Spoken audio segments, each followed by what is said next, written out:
morning and welcome to a fresh edition of Old Sports this Saturday morning. My name is Babajide Guerrero and I'm absolutely excited to have you join us live for a day like this. All right, so quickly, let's meet the guys in the studios. We're getting ready for what is supposed to be a very, very good show. David Obasoge returns to the studio with us this morning. David, how are you? Yeah, I'm fine. Good morning. It's a very beautiful morning this Saturday morning, and it's good to be here. Okay, I think he was trying to rhyme. Very beautiful Saturday morning this Saturday morning. All right, Mide Coca makes a return to the studio. Mide, how are you? Okay, it's a sweet Saturday. I'm fine. You know how it goes on Saturdays. After this place, we are turning up. We are turning up somewhere else. At someone's wedding. Yeah, by God's grace. So we are just here to be official now. Then later on, we'll go let your hair down. official. All right, guys, you're welcome to the show. It's a very beautiful Saturday morning, just like the guys have said. All right, that's the cast for today. Mide Coca and David Obasoge. So we'll go for a quick break now, and we'll be taking a look at the UEFA Champions League goals during the course of the week. And recently, TVS was named the official motorcycle and tricycle partner of the Super Eagles of Nigeria. Let's take a look at the presentation. Hey, Andrew. Dad, Look, I got something for you. a football chassis? Hey, Adu, come watch a game with your uncle and I. I forgot how I'm okay, thanks. the kind of person that you asked me to be. My brother say you love me, I love him too. I tell him I will do anything for you. But a stranger see how many goals they have scored? I know get you. They scored I look up like this, say who are you? So, Daddy, you showed those blues pepper yesterday, right? You sure did. Those 3 points are sure for us today. Remind me how. The game is about to start. Ooh, la, la, la, Quick, la, please. la, la, la, la.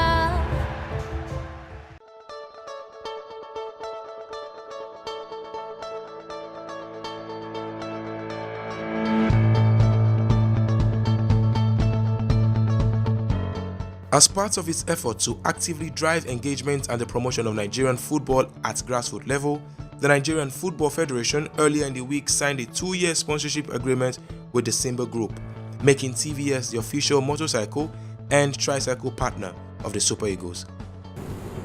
Today's gathering is to consummate yet another union with the Nigerian Football Federation on partnering our esteemed national football team, the Super Eagles. This is a giant responsibility, specifically on as we approach the commencement of the Russia 2018 World Cup.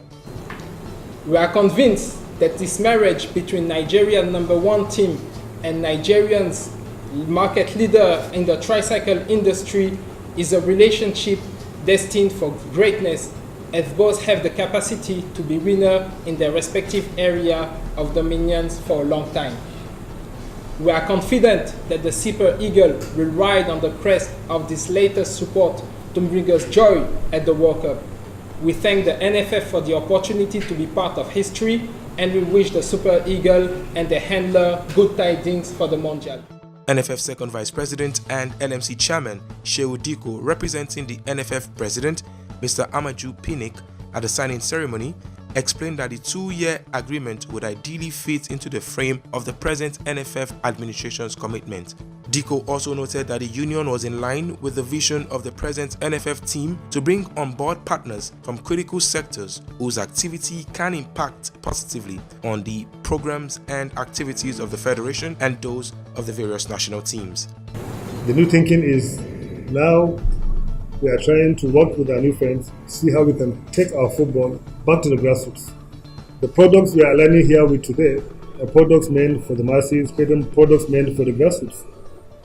And you know, the biggest problem we have for football in Nigeria today is trying to get to the hearts and minds of our populace, because most people are being too passionate about the other football across the world instead of being so focused about the local brand and domestic football. And we believe this is one of the windows where we can partner with a credible company, with a credible name, with a good history, with a good perspective, to work together with their products to now drive our football across the length and breadth of this country. And I must thank some of our advisors, partners that work with this, the Hotspots group. They have been very good in this. They try to push this as much as possible on behalf of the Simba TVS. That's why we are here today. Basically, what we are going to sign today is a 2-year partnership to make the TVS, Tricycle and Motorcycle official partners of the Super Eagles. And what we are looking at for them to do is to do a lot of activation, a lot of drive to drive this brand across board. And by doing that also, they too will drive their products, because people now will encourage our families, our relations, or whatever, anywhere they are, that you have to patronize. If you love football and you love the Super Eagles, you have to patronize the TBS products, because that's what the partnership is all about. And they too have to work to make sure they give the best products where people will be happy, to patronize the products, and then believe that that is what Super Eagles are all about passion, about quality, about being the best. NFF General Secretary Mohamed Sanusi commended the Simba Group for seeing a window of opportunity whereby they could partner with the Nigerian Football Federation. On behalf of the Nigeria Football Federation, I would want to say thank you to everybody here. But specifically, I would want to single out Simba Group and to say a very big thank you for associating with Nigeria Football Federation and of course Super Eagles as a brand.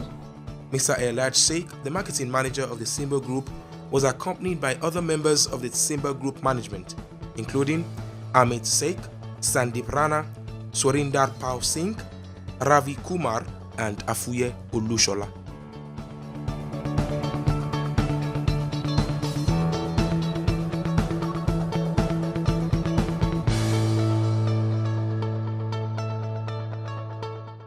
You're welcome back to the show. It's Old Sport. If you're just joining us, we thank you very much for a beautiful morning like this. So let's get into the thick of the matter, guys. The NPFL review. We saw games, match day 17, and of course we got match day 18, on the burner this week. We'll look at the game from last week where we saw Lobby Stars, the table toppers, defeat Kano Pillars 1-0, and Kwara United picking up an home draw with Go Round FC.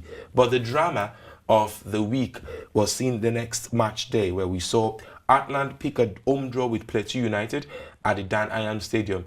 And guys, it's unfortunately that we're discussing this in 2018, a situation where we saw a referee, the center referee, Mr. Gabra Yusuf Mide, was beaten to a pulp, and it's quite a disturbing situation at this time for the LMC and of course for the league. This definitely shouldn't even be a news as at 2018. It is, because this is not the first time. I'm not surprised.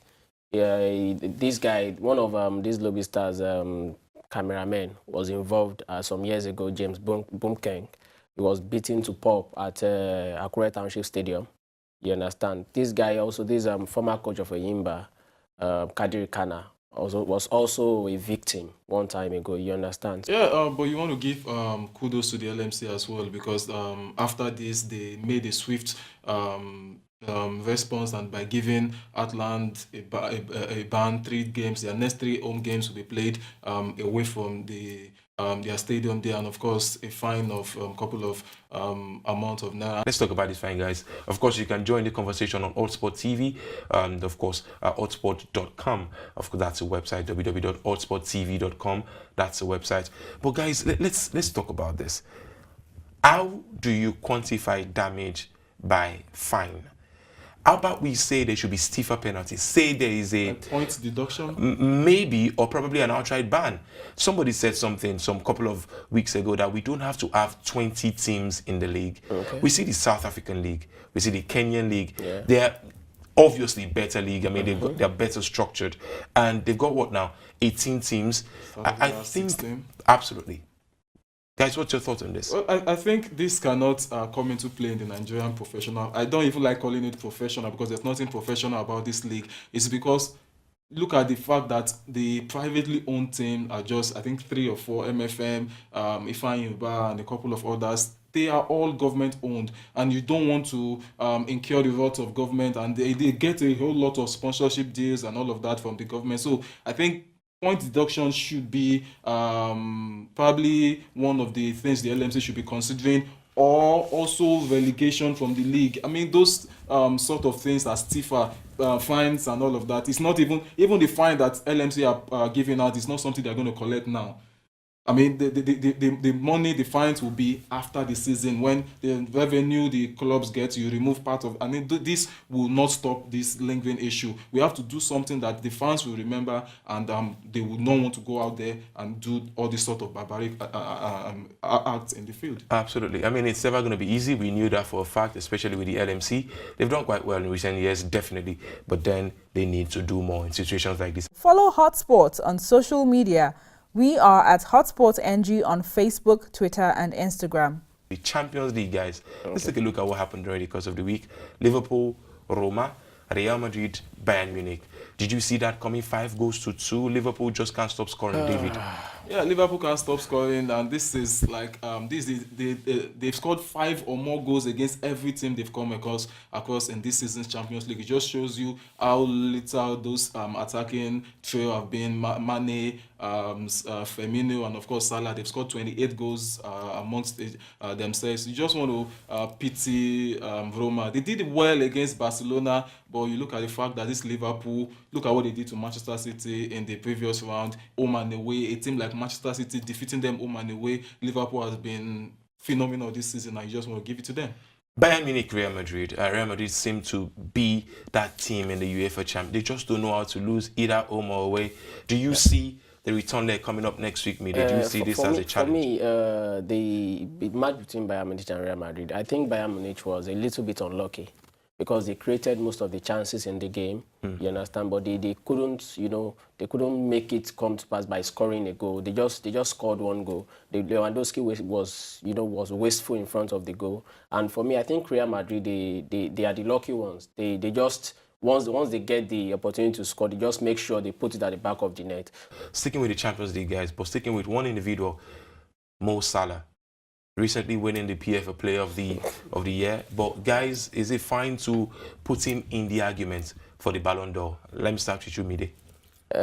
Mo Salah this season has been wonderful.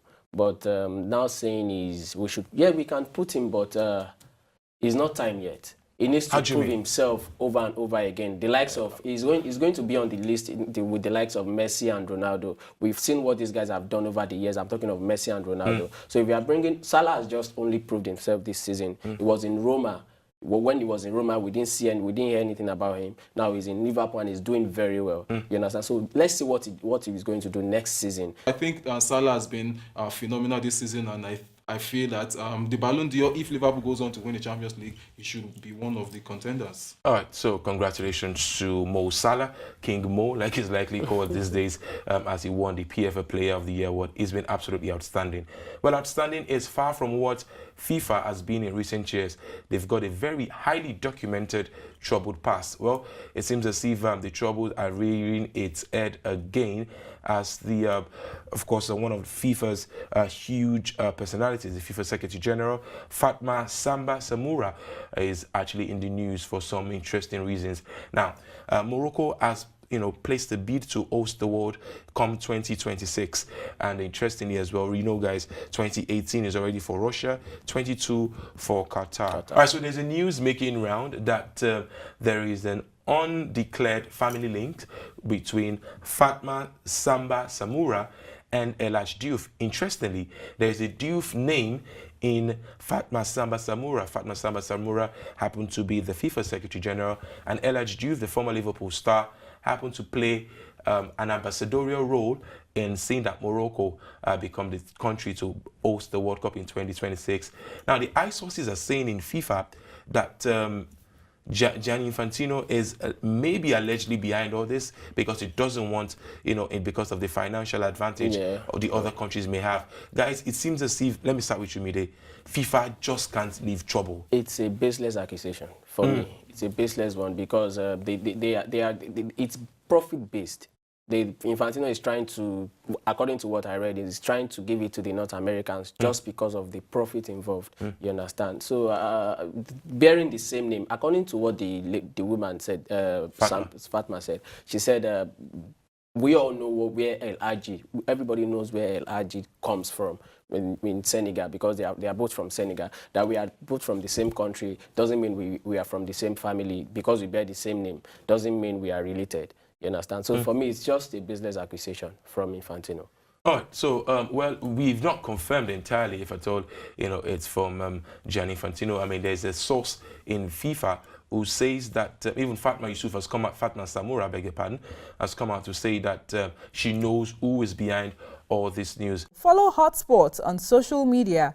We are at Hotspot NG on Facebook, Twitter, and Instagram. During the course of this week, the news hit us that having spent 22 years at Arsenal Football Club, Arsene Wenger, who some of us even thought was the owner of Arsenal, judging by the way his name sounded, Arsene Wenger, has left Arsenal. Well, news coming out recently says that he didn't want to leave, but in a way he was forced out of the club. And some people, some school of thought, say it's a long overdue process, while some said he should have actually remained at the club. So it's an end of an era for Arsenal, as Arsene Wenger has left. And now our question this morning is simple. And of course, we'll be looking for you to join us in it. Is this the beginning of the end for Arsenal? Or is there a coach that can fill in these huge shoes left by Arsene Wenger? David Obasoge and Mide Koka are my gladiators this morning. I'll start with you, Mide. Your opening thoughts. Arsene Wenger has tried his best. For Arsenal, I think even the players want him to leave. Look at the likes of Alexis Sanchez when he was there. He wasn't okay with the way the club was being, run by the coach. You groom players to a certain extent and you just sell them. When the club needs them the most, you sell them out. The likes of Van Persie, the likes of Alexis Sanchez, even Ozil was threatening to leave at some point. So the players are not happy. The fans, we all saw their reactions anytime Arsene Wenger comes to the field of play. You understand? So he has made money for Arsenal. Now is the time to spend the money. Now is the time to spend that money. You understand? All right, so that's a good opening thought right there from Mide Koka. David, your thoughts, please. Yeah, he mentioned something about players wanting him to leave. I wonder where he's getting such story from, because the players, they've learnt a whole lot from Arsene Wenger, and it's going to be difficult for Arsenal to continue after this era of Arsene Wenger leaving. Arsene Wenger leaving, I think there are many coaches that can do better than him. If he took the job 1996, and the last time you won a general trophy that everybody wants to see you winning, the Premiership trophy, was 2004. The name of the coaches that could do better than him. Let's start. Okay. The likes of Luis Enrique, the former Barcelona coach, I think he can do better. Even if we didn't see... How well did he do at Barcelona? No, that's what I'm saying, that he used ready-made players in Barcelona. But now coming to Arsenal, you have raw materials, you have players that, let's say average players now that you can work with. Has it proven that he could work with raw materials? That's what I'm saying. That's what I'm saying. There's always a first time. Arsenal is not a club that would want a first time. Let's leave Luis Enrique now. Ralf Rangnick from RB Leipzig, Germany. The guy we all know where RB Leipzig was 2 seasons ago, and we know where they are now on the table. Chop and change. Look at what happened to, just as you mentioned, Manchester United. We all clamored for David Moyes. He came on, and what did we see? Ryan Giggs came, and Van Gaal came, and now before David Moyes came, what did he do with Everton? What did he do with Everton? He was just given an opportunity, and he messed it up. Now let's give the likes of Ralf Rangnick, the likes of Luis Enrique.